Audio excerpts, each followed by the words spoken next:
In the Bekaa Valley of Lebanon, roughly halfway between Beirut and Damascus, 3 stone blocks sit in a wall about 23 feet above the ground. Each one is roughly 64 feet long, 14 feet high, and 12 feet deep. Each one weighs somewhere between 750 and 800 tons, and each one was quarried, moved nearly half a mile across open ground, and placed with such precision that the joints between them are too tight to slide a needle through. These are the stones of the Trilithon of Baalbek, and to this day, no one has been able to fully explain how they got there. To put that into perspective, the heaviest blocks in the Great Pyramid of Giza weigh about 80 tons. The largest sarsens at Stonehenge come in at 35 to 45. The biggest stone ever placed at Sacsayhuaman in Peru weighs roughly 125 tons. The Trilithon stones are 10 times heavier than Giza, 20 times heavier than Stonehenge. And they weren't just quarried, they were moved, lifted, and fitted into a wall with a level of precision that modern engineers still find difficult to account for. But that's not even the strangest part.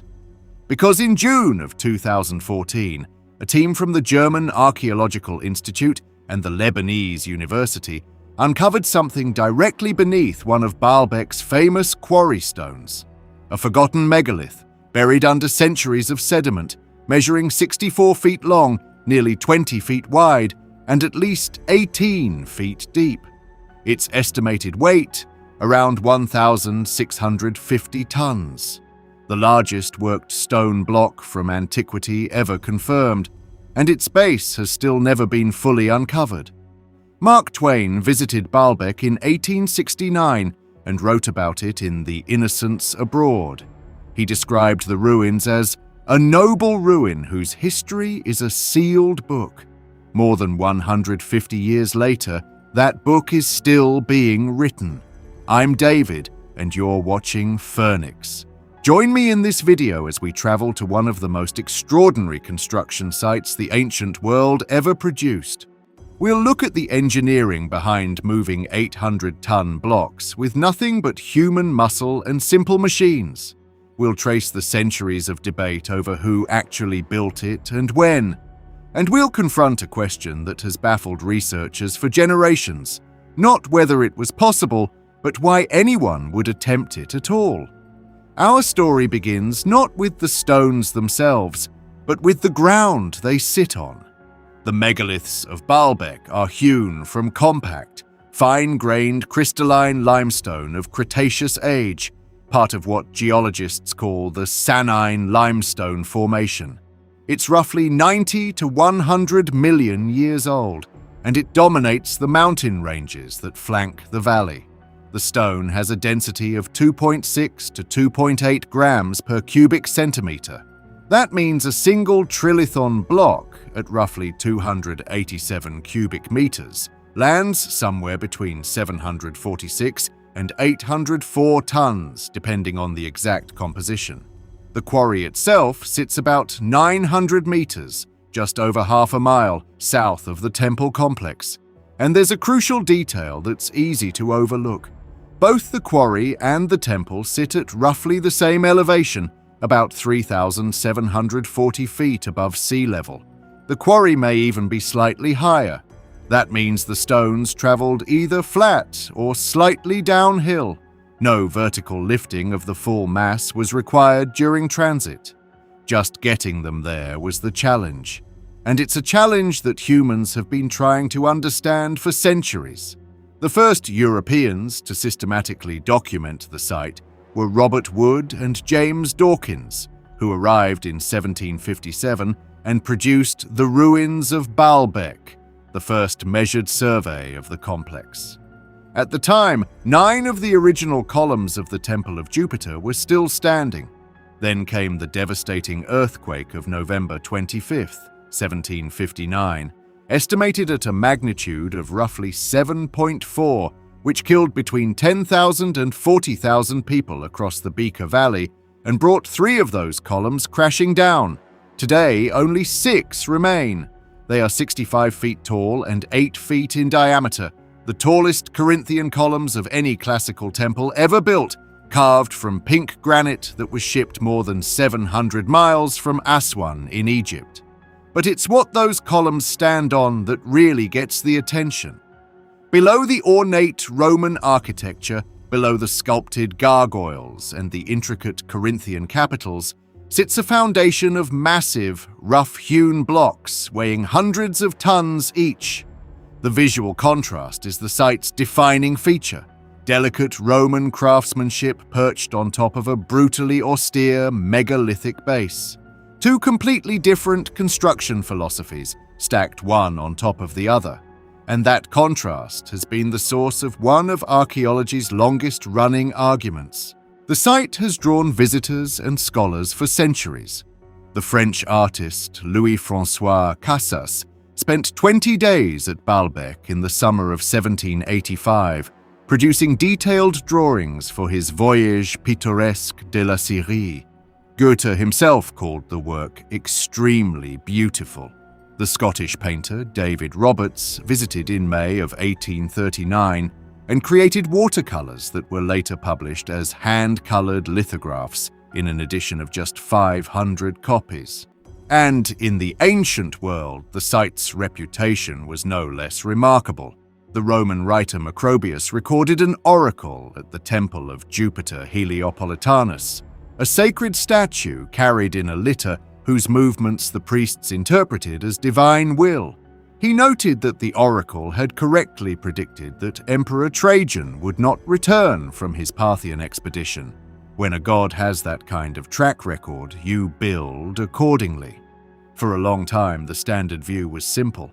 Everything at Baalbek, including the Trilithon, was Roman.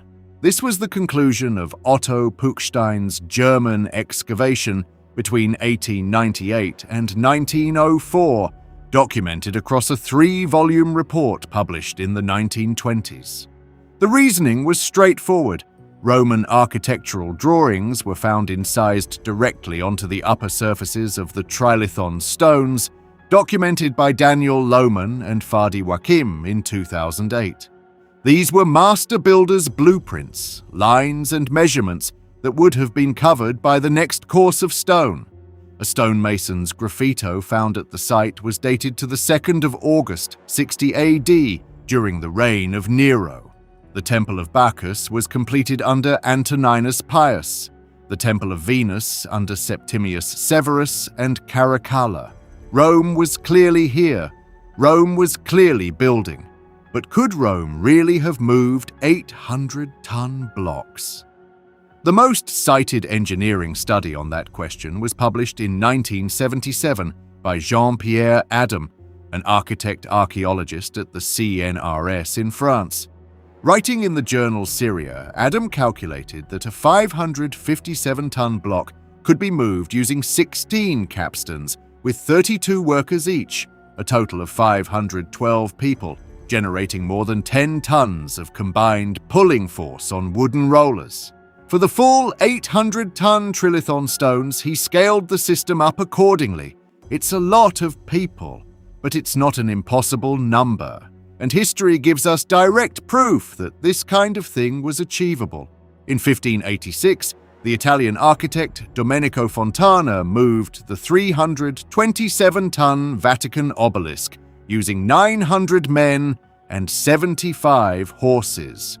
Nearly 2 centuries later, in 1768, a team of 400 men moved the Thunderstone, a granite boulder weighing roughly 1,500 tons, 6 kilometers across St. Petersburg using bronze ball bearings.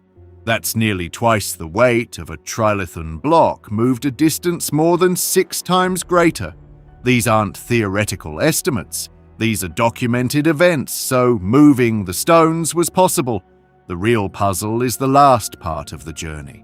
The trilithon blocks sit roughly 23 feet above ground level, resting on top of 19 supporting stones that each weigh between 300 and 400 tons. How do you get something that heavy that high?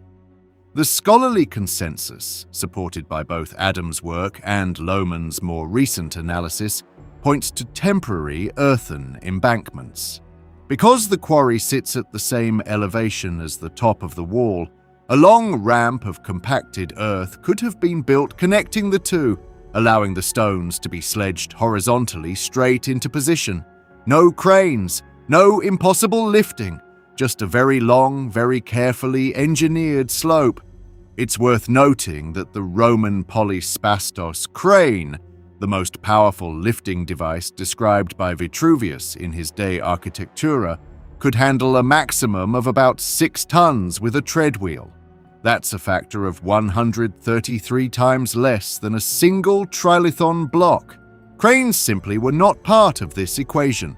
For the smaller architrave blocks, in the 55 to 100 ton range, Romans used lifting towers with multiple capstans, as described by Heron of Alexandria.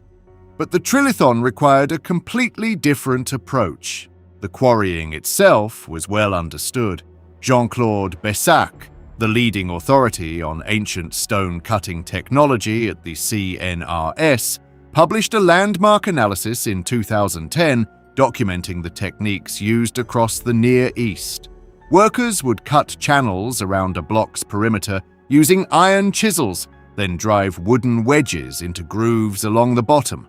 When those wedges were soaked with water, they expanded, cracking the stone free from the bedrock. Bessac argued that megalithic construction depended primarily on geological conditions and skilled engineering, not simply massive labor forces.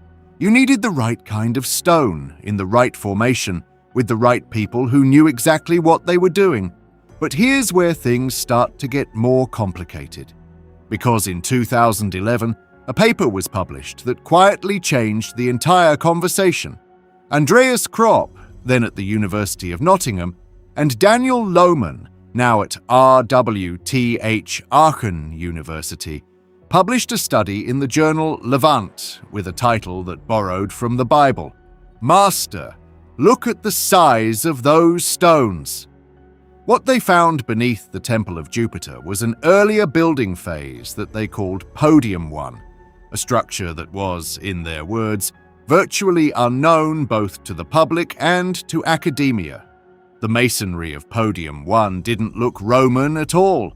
It displayed what they called striking parallels to Herodian construction at Jerusalem's Temple Mount, identical drafted margin masonry, alternating headers and stretchers, an average course height of 1.11 meters at both sites. Kropp and Lohmann proposed a date of approximately 15 BCE, during the reign of Herod the Great.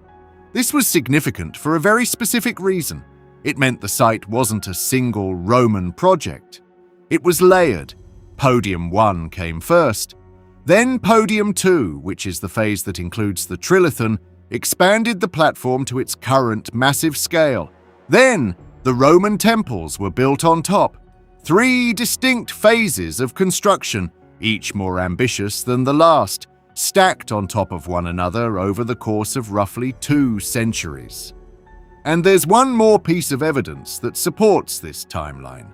In 2019, the Italian archaeoastronomer Giulio Magli at the Politecnico di Milano published an analysis of the Temple of Jupiter's orientation. Most Roman temples follow standard astronomical alignments. This one doesn't. Magli argued that the temple's axis points toward the Pleiades, a star cluster with deep significance in pre-Roman Near Eastern religion. Combined with the Herodian masonry parallels, Magli concluded that the megalithic phase itself was likely Herodian in origin. It's circumstantial rather than direct dating evidence. But it adds another thread to an already compelling case, and the evidence goes back even further than Herod. Excavations led by the German Archaeological Institute, under the direction of Dr. Margaret van Es, who has overseen all DAI fieldwork at Baalbek since 2001, uncovered material from the pre-pottery Neolithic B period, dating to the 8th millennium BC.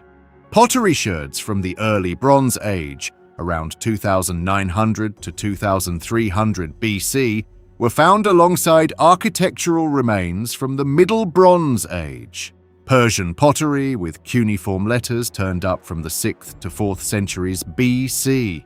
People have been drawn to this spot for at least 10,000 years. The name itself points to origins far older than Rome. Baalbek is Canaanite. Worship here centered on a triad of deities: the storm god Baal-Hadad, his consort Astarte, and their son Adon.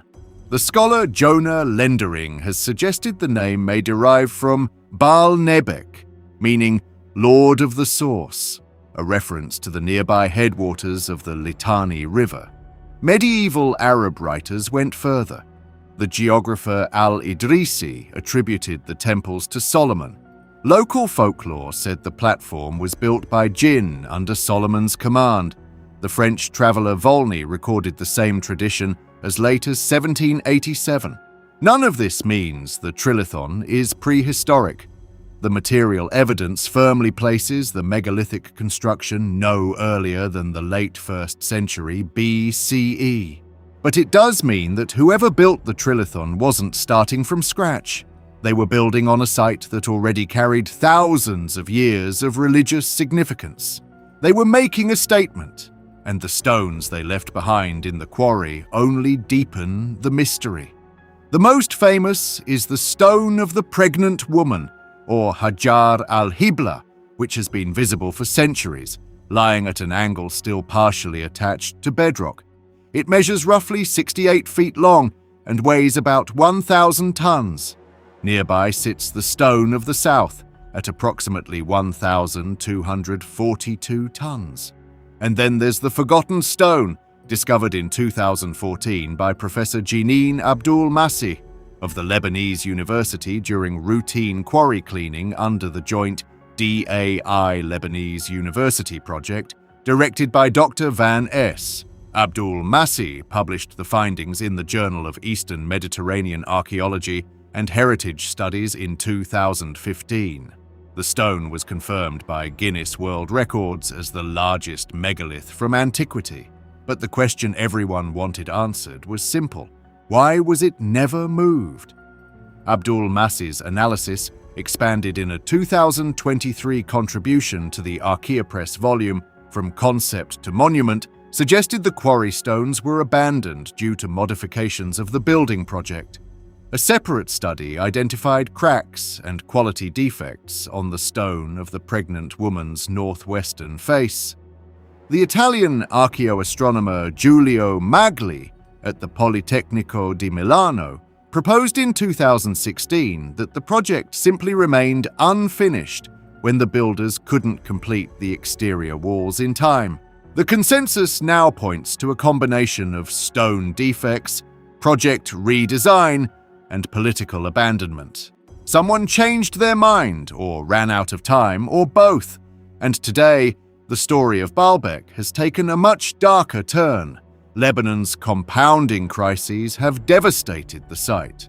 The 2019 economic collapse left the Directorate General of Antiquities unable to fund basic management. The 2020 Beirut port explosion diverted what little resources remained, and most critically, the 2024 conflict between Israel and Hezbollah turned Baalbek into an active combat zone. Israeli airstrikes landed within 500 to 700 meters of the Roman temples. The historic Hotel Palmyra was damaged.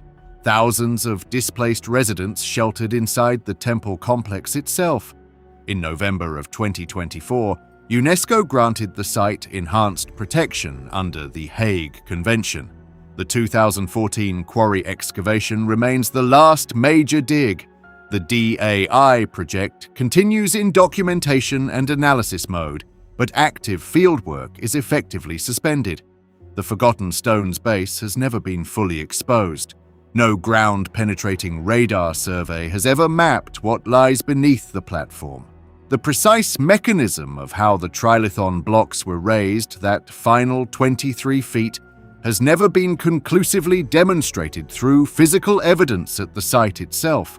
There is at least one small effort to preserve what we do know. In 2021, the German Archaeological Institute partnered with Flyover Zone Productions and Lebanon's Directorate General of Antiquities to release Baalbek Reborn, Temples, a free interactive app that reconstructs the entire complex as it would have appeared around 215 AD, using architectural data, AutoCAD modeling, and 8K drone panoramas. It's a digital monument to a physical one, and for now it may be the safest way to visit. And maybe that's the most important thing about Baalbek. Not the size of the stones, though they are staggering. Not the precision of the joints, though they remain extraordinary. But the fact that so much still remains to be discovered, and the window to discover it is closing. Daniel Lohmann described the Trilithon as a deliberate staging of greatness, or, in German, Inszenierung von Größe. It wasn't just structural necessity, it was an architectural argument. The god worshipped here commanded resources beyond human comprehension. The stones were meant to overwhelm. They were meant to make anyone standing at their base feel small. 2,000 years later, the argument still holds. What Baalbek ultimately teaches us isn't really about technology at all. Jean-Pierre Adams' calculations, Jean-Claude Bessac's analysis, the Thunderstone parallel, they all confirm that 800-ton transport was achievable with ancient technology. The question was never whether it was possible. The question is why it was attempted here and nowhere else at this scale. The answer, as Lohmann's work demonstrates, is organizational rather than technological. Moving an 800-ton block half a mile requires a command structure coordinating hundreds of laborers with split-second timing, a logistics chain feeding and housing them, an engineering corps solving problems in real time as they arise, and above all, a political authority willing to invest decades of effort into a single building project, not because they had to, because they wanted the world to know they could. The 6 remaining columns of the Temple of Jupiter still stand on the south side, their entablature intact, rising more than 65 feet above the court floor. Below them, the Trilithon holds the weight of everything above it, just as it has for 20 centuries. And below that, somewhere in the bedrock of the Beker Valley, the forgotten stone waits with its base still buried, still unmeasured, still keeping whatever secrets it has left. Some ruins tell you everything about the people who built them. Baalbek tells you just enough to make you realize how much we still don't know.